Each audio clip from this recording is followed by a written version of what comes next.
ఎంకిపెళ్లి సుబ్బి చావుకు వచ్చినట్టు మున్సిపల్ ఎన్నికల ఫలితాలు కొంతమంది ఎమ్మెల్యేలకు కష్టకాలాన్ని తీసుకొచ్చాయి. ఎందుకంటే మున్సిపల్ ఎన్నికలలో ఆ ఎమ్మెల్యేలు ప్రాతినిధ్యం వహిస్తున్న అన్ని నియోజకవర్గాలలో ప్రతికూల ఫలితాలు వచ్చాయి. కాంగ్రెస్ పార్టీలో ఎమ్మెల్యే మల్రెడ్డి రంగారెడ్డి ఇబ్రహీంపట్నం నియోజకవర్గం నుంచి ప్రాతినిధ్యం వహిస్తుండగా ఇక్కడ 24 వార్డులలో కాంగ్రెస్ పార్టీ కేవలం 8 మాత్రమే గెలిచింది. గులాబీ పార్టీ 13 స్థానాల్లో విజయం సాధించింది.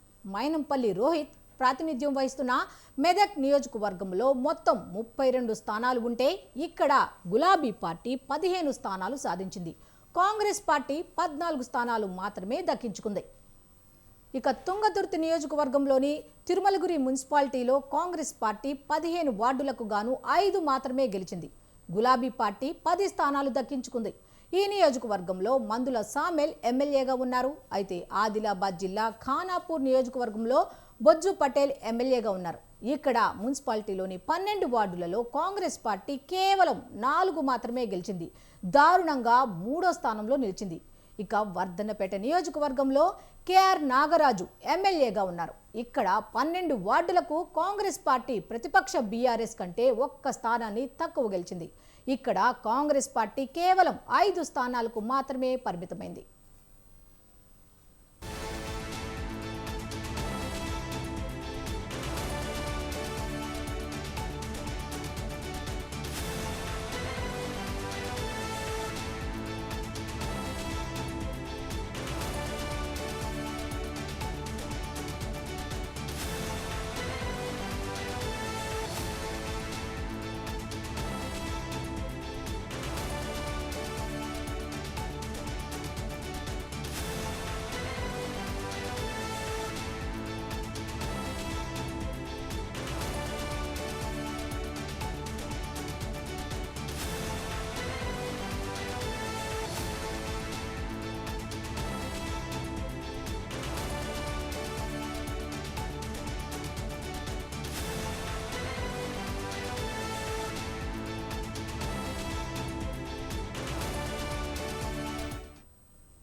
ఇబ్రహీంపట్నం నియోజకవర్గంలో కాంగ్రెస్ తక్కువ స్థానాలు గెలవడంతో ఎమ్మెల్యే మల్రెడ్డి రంగారెడ్డిపై అధిష్టానం ఆగ్రహం వ్యక్తం చేసింది. ఇదే అంశంపై మరింత సమాచారం మా ప్రతినిధి రాణా ప్రతాప్ అందిస్తారు. రాణా ప్రతాప్, చెప్పండి.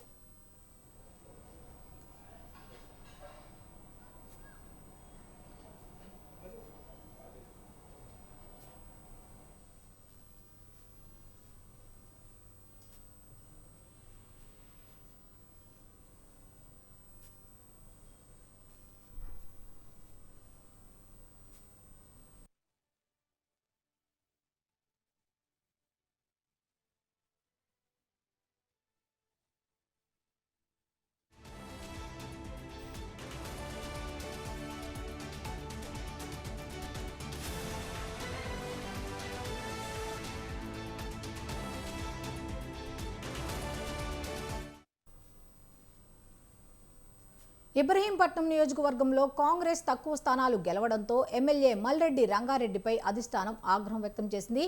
ఇదే అంశంపై మరింత సమాచారం మా ప్రతినిధి రాణా ప్రతాప్ అందిస్తారు. రాణా ప్రతాప్, చెప్పండి. మొన్నటి వరకు కూడా మనం చూసాము, మల్రెడ్డి రంగారెడ్డి నాకు మంత్రి పదవి రాలేదు, ఖచ్చితంగా నాకు మంత్రివర్గ విస్తరణలో చోటు కావాలనేసి కూడా చాలా గట్టిగానే ఆయన పొట్టిపడ్డాడు. దాంతోపాటు చాలా విమర్శలు చేశారు. ఎందుకంటే నన్ను పక్కన పెడుతున్నారంటే కూడా అనేక విమర్శలు చేశారు. అంటే పార్టీ కోసం అనేక సేవలు చేశారని కూడా ఆయన మొదటి నుంచి కూడా చెప్పారు. అయితే మున్సిపల్ ఎన్నికలు ఎప్పుడైతే స్టార్ట్ అవుతున్నాయో అప్పుడు రాష్ట్ర ముఖ్యమంత్రి రేవంత్ రెడ్డి ప్రతి ఒక్క ఎమ్మెల్యేలతోనూ మంత్రులతోనూ కూడా ఆయన సమావేశాలు నిర్వహించారు. వారి నియోజకవర్గాల్లో కానీ ఎక్కడైతే ప్లేసులు ఉన్నాయో అక్కడ వాళ్ళందరూ కూడా ఖచ్చితంగా కూడా మీరు మెజార్టీ సీట్లని గెలుచుకురావాలనే ఉద్దేశంతో కూడా ఆయన చెప్పినటువంటి పరిస్థితి కనబడుతుంది. చాలా కీలకమైనటువంటి ఆదేశాలనే ఆయన జారీ చేశారు. ఎందుకంటే ఎక్కడన్నా రెబల్స్ ఉన్నా కూడా వాళ్ళని బుజ్జగించడంలో కానీ కాంగ్రెస్ పార్టీ వైపు ఓటర్లుగా తీసుకురావడం పైన కానీ ఇవన్నీ కూడా కార్యక్రమాలు చేశారు. దాంతోపాటు రాష్ట్ర ప్రభుత్వం అనేక కీలకమైనటువంటి పథకాలంతా కూడా ప్రవేశపెట్టింది కాబట్టి వాటి అమలు బాధ్యతలు కానీ ఇవన్నీ కూడా వాళ్ళకి అనేక బాధ్యతలు కూడా ఇప్పటివరకు అప్పచెప్పింది. అయితే మున్సిపల్ ఎలక్షన్ వచ్చిన తర్వాత కొంతమంది ఎమ్మెల్యేల పనితీరు మాత్రం కాస్త ఆశాజనకంగా లేదనేది కూడా మనం ఇప్పుడు చూస్తున్నట్టు ఈ రిజల్ట్ బట్టి మనకి చాలా స్పష్టంగానే అర్థమవుతుంది. ముఖ్యంగా ఇబ్రహీంపట్నం నియోజకవర్గానికి విషయానికి వస్తే మాత్రం మల్రెడ్డి రంగారెడ్డి గతంలో కూడా ఎమ్మెల్యేగా పనిచేసినప్పుడు ప్రస్తుతం ఎమ్మెల్యేగా పనిచేస్తున్నాడు. ఎందుకంటే సిటీకి కొంచెం దూరంగా ఉన్నటువంటి ఇబ్రహీంపట్నము చాలా ఇంపార్టెంట్. పైగా అక్కడ ఫ్యూచర్ సిటీ కూడా ఉంటుంది. ఫ్యూచర్ సిటీ కూడా ఇప్పుడు అక్కడికే వెళ్ళింది కాబట్టి అనేక వేల ఎకరాలు కూడా ఇప్పుడు అక్కడ వివిధ కంపెనీలకు కూడా రాష్ట్ర ప్రభుత్వం కేటాయించింది. ఇవన్నీ కూడా ఎంఓఏలు కూడా అక్కడ చేసుకున్నటువంటి సందర్భం అయితే కనపడుతుంది. అక్కడ పెద్ద సిటీని నిర్మించబోతున్నటువంటి ఈ తరుణంలో ఇబ్రహీంపట్నం అనేది చాలా ఇంపార్టెంట్. సో కాంగ్రెస్ పార్టీకి అధికారంలో ఉంది కాబట్టి సో అలాంటి చోట కీలకమైనటువంటి స్థానాలను గెలుచుకోవడంలో కాంగ్రెస్ పార్టీ ఫెయిల్ అయింది. పైగా వాళ్ళని పూర్తిగా అధిక స్థానాలని గెలుచుకోవడంలో స్థానిక ఎమ్మెల్యే మల్రెడ్డి రంగారెడ్డి కూడా ఫెయిల్ అయ్యారని కూడా మనం చెప్పుకోవచ్చు. ఎందుకంటే అక్కడ గెలిచినటువంటి 8 మంది మాత్రమే, బీఆర్ఎస్ అక్కడ 13 మంది గెలవడం ఏంటి? ఎందుకంటే అక్కడ ప్రతిపక్షంలో ఉంది.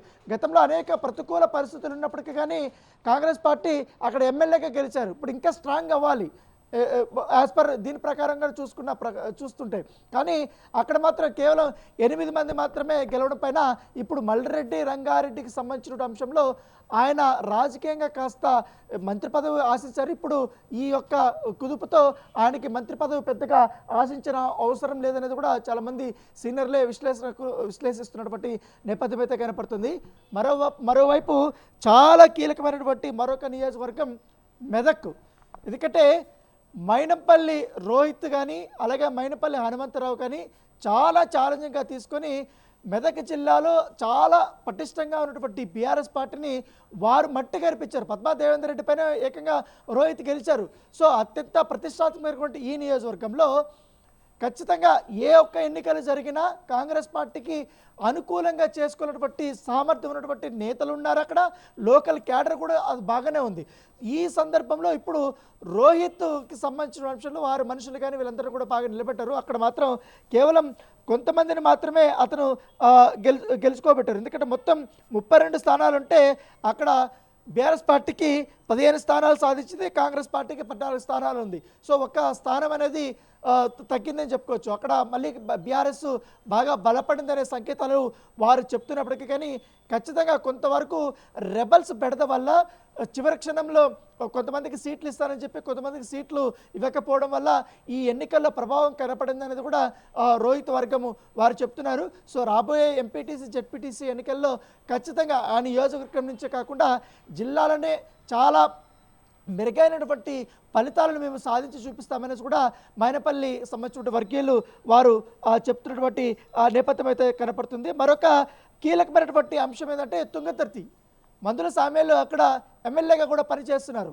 ఎందుకంటే గతంలో దాదాపు 10 సంవత్సరాల పాటు కూడా బీఆర్ఎస్ పార్టీ అక్కడ ఎమ్మెల్యేగా కూడా పనిచేశారు. మంత్రివర్గం లేకపోయినా కూడా అక్కడ చాలా కీలకంగానే చాలా బలమైనటువంటి క్యాడర్ని అక్కడ బీఆర్ఎస్ కలిగి ఉంది. గతంలో 2023లో జరిగినటువంటి సాధారణ ఎన్నికల్లో కాంగ్రెస్ పార్టీ అనూహ్యంగా తెరపైకి వచ్చిన మందుల సామ్యాలు వచ్చాడు. ఎందుకంటే అప్పటి వరకు కూడా అద్దంకి దయాకర్కి టికెట్ ఇస్తారని అనుకున్నారు. కానీ చివరి క్షణంలో అతనికి ఇవ్వకుండా సామ్యాలకు ఇచ్చి అతన్ని గెలిపించుకున్నటువంటి సందర్భం అయితే కనపడుతుంది. అయితే ఇప్పుడు ఆ తుంగతుర్తి నియోజకవర్గంలోని ఈ తిరుమలగిరి మున్సిపాలిటీ ఉంది. సో దాంట్లో 15 వార్డులకు 5 వార్డులు మాత్రమే కాంగ్రెస్ పార్టీ కైవసం చేసుకుంది. మరొక 10 స్థానాలని ఏదైతే బీఆర్ఎస్ కైవసం చేసుకున్నటువంటి నేపథ్యం అయితే కనపడుతుంది. సో ఇది కూడా విశ్లేషించుకోవాల్సినటువంటి అవసరం ఉంది. ఎందుకంటే వారి పనితీరుకి గీటరాయిగా ఉన్నటువంటి నేపథ్యం అయితే కనపడుతుంది. ఎందుకంటే వచ్చే ఎన్నికలకి కాంగ్రెస్ పార్టీ చాలా క్రియాశీలకంగా చాలా ఇంపార్టెంట్గా భావిస్తుంది. కాబట్టి రాబోయే 10 సంవత్సరాల పాటు నేనే ముఖ్యమంత్రిగా ఉంటాననేది కూడా ఆల్రెడీ ముఖ్యమంత్రి రేవంత్ రెడ్డి ప్రస్తావన చేసినటువంటి నేపథ్యంలో వీళ్ళందరూ కూడా చాలా కష్టపడి పనిచేయాల్సిన అవసరం ఉంది. ఎందుకంటే ప్రభుత్వం ఉంది, అన్ని అండదండలు ఉన్నాయి, ప్రజలు ఓటర్లని ప్రసన్నం చేసుకునే అవకాశం ఉన్నప్పటికీ కానీ కాస్త అలసత్వమో లేకపోతే అక్కడ ఉన్నటువంటి రెబల్స్ పెడదో లేకపోతే మిస్కమ్యూనికేషన్ వల్లనే కొంతవరకు ఈ యొక్క ఫలితాలని వారు తీసుకున్నటువంటి నేపథ్యం అయితే కనపడుతుంది. మరొక ఇంపార్టెంట్ విషయం వచ్చి ఆదిలాబాద్ జిల్లా ఖానాపూర్. ఈ ఖానాపూర్ నియోజకవర్గంలో అనేక ప్రముఖులు అప్పట్లో గతంలో సీట్ కోసం చాలా ప్రయత్నించారు. కాకపోతే అప్పుడు యువకుడైనటువంటి వెడ్మ బొజ్జాను అప్పట్లో పిసిసి ప్రెసిడెంట్ కూడా రేవంత్ రెడ్డి ఏరు కోరి అతన్ని తీసుకురావడం జరిగింది. సో తీసుకురావడమే కాకుండా గెలిపించుకున్నాడు. సో అతను నియోజకవర్గంలో కాంగ్రెస్ పార్టీ 12 వార్డులలో కేవలం 4 మాత్రం గెలవడం అనేది చాలా విశ్లేషించుకోవాల్సినటువంటి అవసరం అని చెప్పొచ్చు. ఎందుకంటే 3వ ప్లేస్కి వెళ్ళిపోయింది. సో ఇవన్నీ చాలా కారణాలు ఉన్నాయి. ఇంకా చాలా మంది ఇంపార్టెంట్కి సంబంధించిన నియోజకవర్గాలు ఉన్నాయి. ఇంకోటి మంత్రి వివేక్ సంబంధించిన విషయంలో ఆయన ప్రాతినిధ్యం చెన్నూరు సంబంధించిన నియోజకవర్గంలో కూడా ఆశించిన ఫలితాలు రాణించలేకపోయారనేది కూడా వారు చెప్తున్నారు. సో ఇప్పుడు ఈ ఫలితాలంతా కూడా కాంగ్రెస్ పార్టీ విశ్లేషించుకుంటుంది. రాబోయే ఎంపీటీసీ జడ్పీటీసీ ఎన్నికల్లో జరిగినటువంటి పొరపాట్లు మరొకసారి జరగకుండా పూర్తిస్థాయి పక్కా ప్రణాళికతో ఈసారి ఉండాలనేది కూడా అధిష్టానము ఆదేశించిన నేపథ్యంలో వీళ్ళందరితో కూడా మరొకసారి మాట్లాడబోతున్నట్టుగా మనకు సమాచారం అవుతుంది. Okay, thank you Rana Pratap.